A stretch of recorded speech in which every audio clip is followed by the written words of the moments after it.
In 1986, Sarah Ferguson married Prince Andrew and instantly became one of the most photographed women in Britain. The press adored her at first. She was warm, outspoken, and refreshingly different. To the public, she looked like a modern fairy tale, an ordinary young woman stepping into royalty with a bright smile and boundless energy.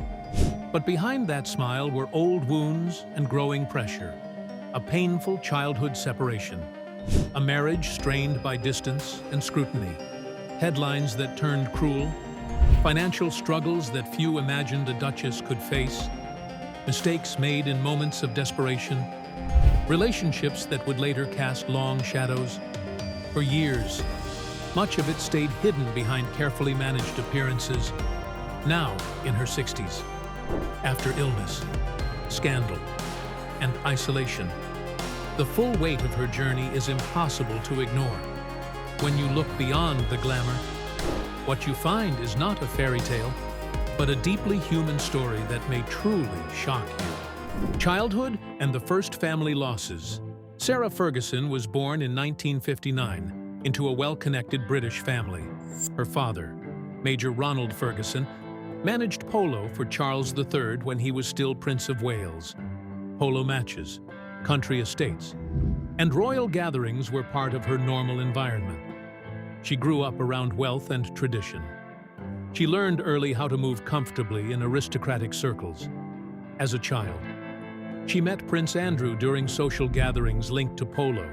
Royalty did not feel distant to her. It felt familiar. That familiarity shaped her personality. She developed a bold, energetic presence. She rode horses competitively and won local trophies between the ages of 10 and 13. She thrived in physical competition. She enjoyed attention. Adults saw her as confident and resilient. But privilege became routine. Security felt permanent. No one discussed emotional instability or personal crisis. Her world looked solid from the outside, yet it depended heavily on family unity. In 1974, that unity collapsed. Her parents divorced when she was 13. The separation disrupted her home life overnight. Soon after, her mother, Susan Barantes, remarried and moved to Argentina. The physical distance was nearly 7,000 miles. The emotional distance felt even greater. Sarah later described that moment as the worst of her life. She felt abandoned. She internalized the departure as rejection. She blamed herself for the breakdown. The move was not temporary. Her mother built a new life abroad. Contact became limited. Visits were infrequent. The absence shaped her teenage years. Her academic performance declined. She struggled to focus. She left school with only 2 O-level qualifications. She did not pursue university. Instead, she trained as a secretary. She worked entry-level jobs in publishing and later in public relations. The transition from privileged childhood to uncertain adulthood created instability. She lacked academic credentials. She lacked a clear career path. Beneath her outgoing personality, insecurity deepened. The emotional impact followed her into adulthood. The fear of abandonment became a pattern. Approval from others mattered deeply. Attention filled emotional gaps. Public validation felt necessary. In 1998, tragedy returned. Her mother died in a car crash in Argentina at age 61. The vehicle collided head-on with a truck. She was not wearing a seatbelt. She died instantly. The suddenness eliminated any chance of reconciliation. Questions remained unanswered. The timing intensified the grief. Only 13 months earlier, Diana, Princess of Wales, had died in a car crash in Paris, also without wearing a seatbelt. The parallel drew public comparison. For Sarah, it reopened old wounds. The mother who had once left was now permanently gone. At the same time, her own marriage was deteriorating. She faced emotional strain from multiple directions: childhood abandonment, public scrutiny, and personal loss converged. By the end of the 1990s, the confident girl from the polo fields carried unresolved trauma. The early signs of instability were already present, long before larger scandals unfolded. Marriage scandal and the collapse of royal life. When Sarah Ferguson married Prince Andrew in July 1986, the ceremony at Westminster Abbey was watched by an estimated 500 million people worldwide. She became Duchess of York. The public embraced her energy and informality. In 1988, she gave birth to Princess Beatrice. In 1990, Princess Eugenie was born. On the surface, the marriage produced heirs and stability. But daily reality was different. Andrew served in the Royal Navy and was absent up to 40 weeks a year. Sarah spent long periods alone. She raised 2 young children under constant media attention. Photographers followed her movements. Tabloids criticized her weight. When she gained weight after pregnancy and reached around 220 pounds, headlines labeled her Fat Fergie. The nickname spread quickly. The ridicule was constant and public. The strain grew. In 1992, photographs taken in Saint-Tropez changed everything. Images showed Sarah topless, while American financial advisor John Bryan kissed her toes by a swimming pool. The photos appeared on the front page of the Daily Mirror in August 1992. The publication caused immediate scandal. The royal family reacted sharply. Elizabeth II was reportedly furious. Prince Philip, Duke of Edinburgh, expressed deep embarrassment. Princess Margaret described the incident as unprecedented humiliation. The timing worsened the damage. 1992 was later described by the Queen as her annus horribilis, a year marked by multiple royal crises. Sarah was excluded from key royal events. Her public role diminished rapidly. She pursued legal action against certain media outlets and received a financial settlement reported at around $84,000 US. The amount did little to repair reputational harm. Public sympathy declined. Trust within the royal household eroded. In 1996, the marriage formally ended in divorce. The settlement terms reflected her weakened position. She lost the style, Her Royal Highness. She received a reported lump sum of approximately $350,000 US and an annual allowance of about $15,000 US. By comparison, Diana, Princess of Wales, received a settlement reported at $17 million US. The contrast was widely noted. The financial terms left Sarah responsible for supporting herself. Royal protection remained limited to specific circumstances. She no longer held official duties. She had status without income security. The divorce marked more than the end of a marriage. It ended her position within the inner structure of the monarchy.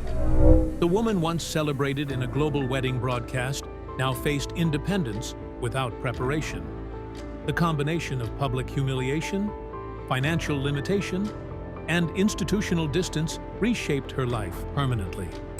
Financial struggles and business scandals. After her 1996 divorce, Sarah Ferguson no longer had steady royal funding. Her settlement was limited. Her expenses remained high. She needed income quickly. In the late 1990s and early 2000s, she signed commercial deals. One of the most visible was with Weight Watchers. The contract was reportedly worth about $1.6 million US. She became a spokesperson and publicly documented her weight loss. The campaign initially improved her image. However, the partnership ended earlier than expected. Long-term financial stability did not follow. She launched other ventures. She worked with Wedgwood on product collaborations. Sales did not meet expectations. The partnership faded. She later became involved with Hartmore LLC, a US-based lifestyle and promotional company. The business collapsed, leaving reported debts of around $650,000 US. Creditors pursued payment. By the late 2000s, her total debts were estimated at approximately $5 million US. Lawsuits followed.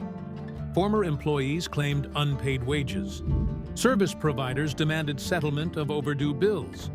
Public records revealed mounting financial pressure. Despite the situation, she refused to declare bankruptcy. She considered it humiliating. Bankruptcy would have formalized failure. Instead, she borrowed money privately and sought new commercial deals. The pattern repeated: short-term relief followed by deeper financial exposure. In May 2010, a new scandal erupted. An undercover journalist from the News of the World posed as a businessman. The meeting was secretly recorded. During the conversation, Sarah appeared to offer access to Prince Andrew in exchange for $500,000. She accepted $40,000 in cash as a deposit. The footage was released publicly. The reaction was immediate. The recording showed her discussing financial desperation. She later issued a public apology. She blamed alcohol and severe money problems. She described herself as desperate. The explanation did not stop the damage. Publishing and television contracts were canceled. Charitable partnerships distanced themselves. Her credibility declined sharply. Soon after, her name became linked again to Jeffrey Epstein. Reports revealed that Epstein had helped pay off approximately $15,000 of her debt in 2010. Emails later surfaced in which she reportedly requested additional financial assistance ranging between $50,000 and $100,000. The communications suggested a relationship that extended back nearly 15 years. She publicly apologized for accepting Epstein's assistance. She acknowledged poor judgment.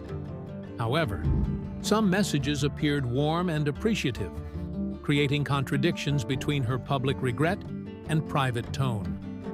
The association intensified scrutiny on Andrew, whose own relationship with Epstein was already controversial.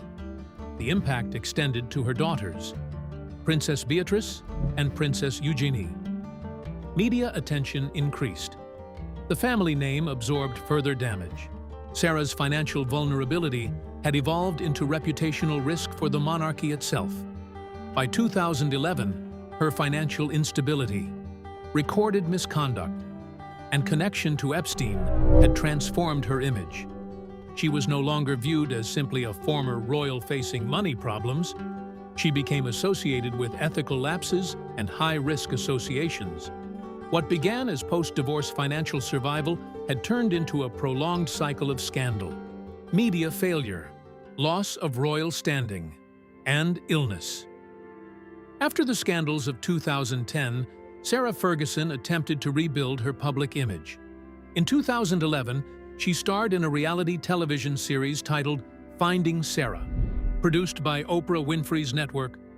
The program followed her efforts to confront debt, emotional trauma, and public humiliation. She worked with life coaches. She spoke openly about shame and financial mistakes. The show received criticism. Reviewers described it as detached from ordinary struggles. Ratings were low. The format did not generate long-term rehabilitation, instead of restoring credibility. The series reinforced the perception that she was still seeking attention. The attempt at transparency did not produce stability. She continued writing children's books and historical fiction. Some titles generated moderate sales. She also received producer credit for the 2009 film The Young Victoria, which told the story of Queen Victoria's early reign. These projects brought temporary income. They did not eliminate debt. They did not restore her institutional position. Each new venture appeared reactive rather than strategic. Financial pressure remained constant. Public trust remained fragile.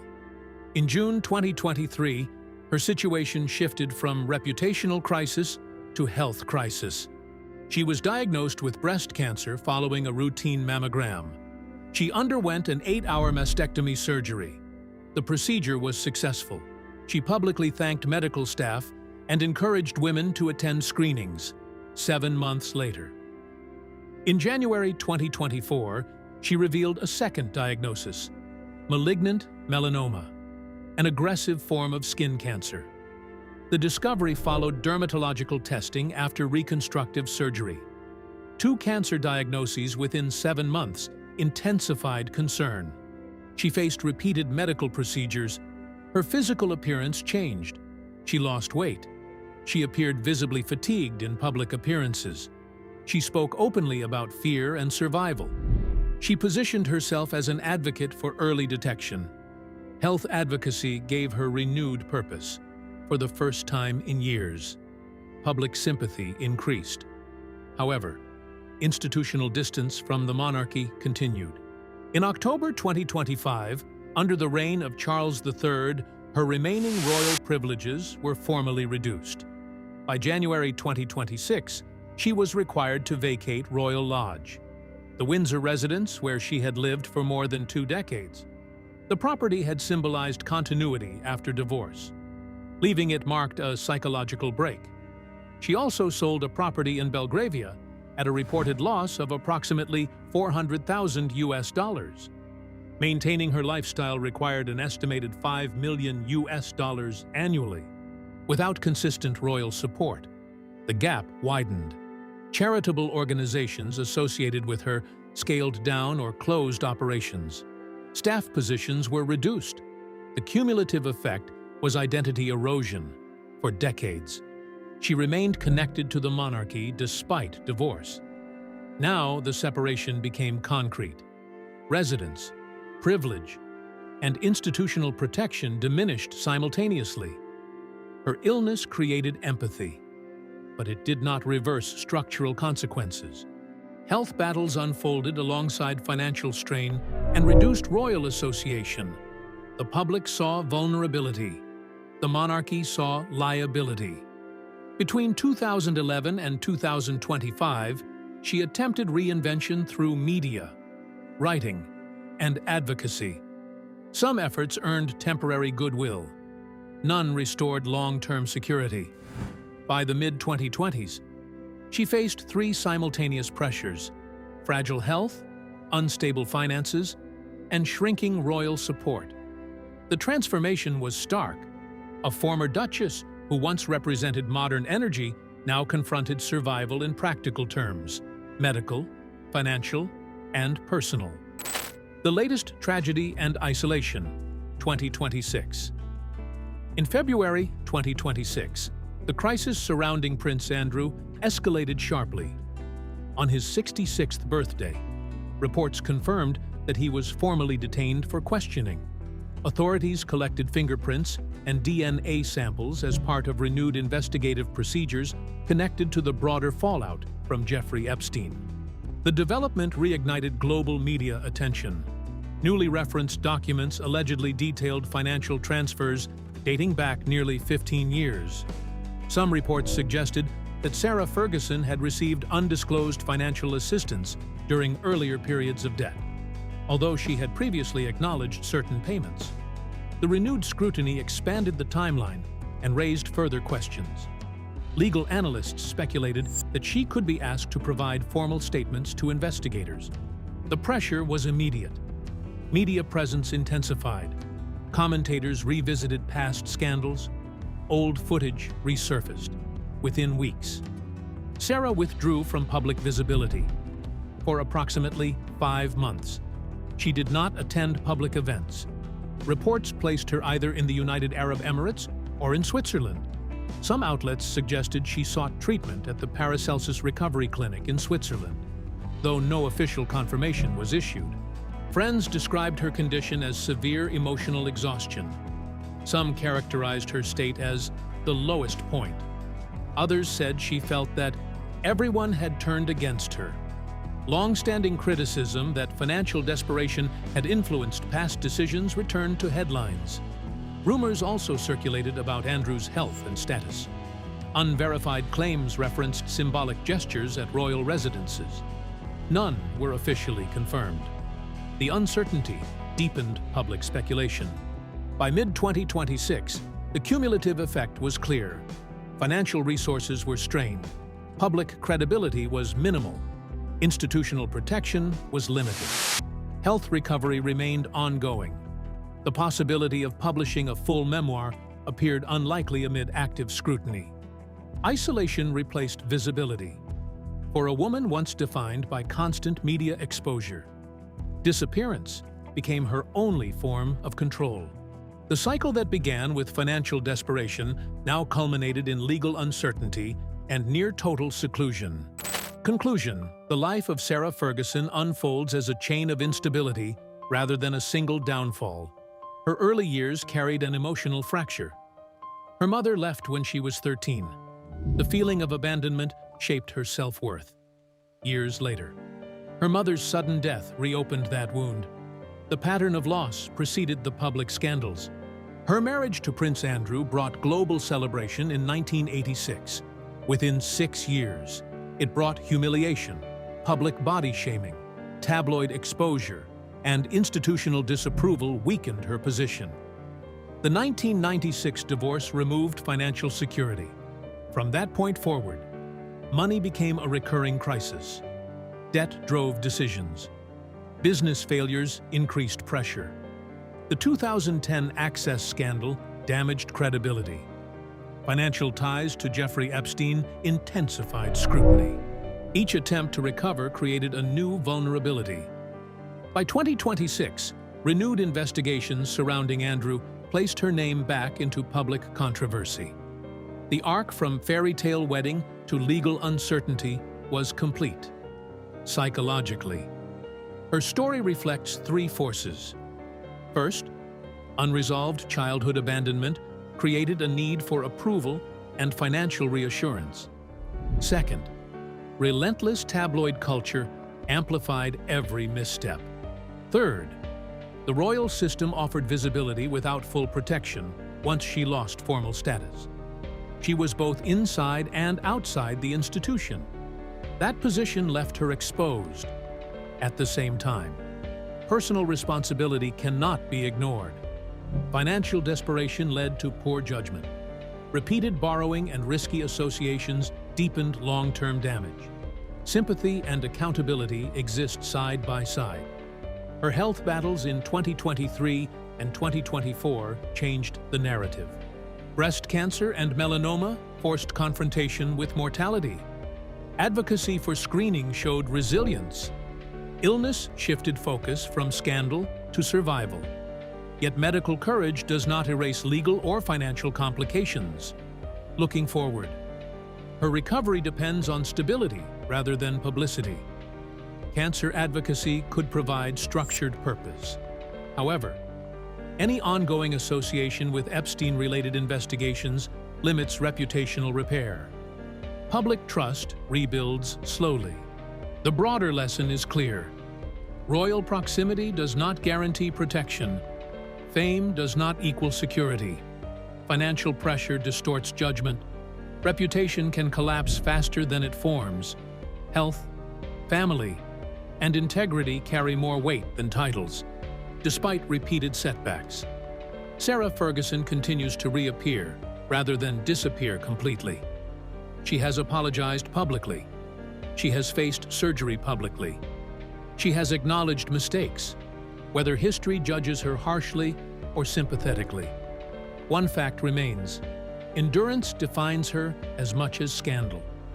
Behind the headlines stands a flawed, persistent human being, shaped by privilege, damaged by loss, and still attempting, even now, to rebuild.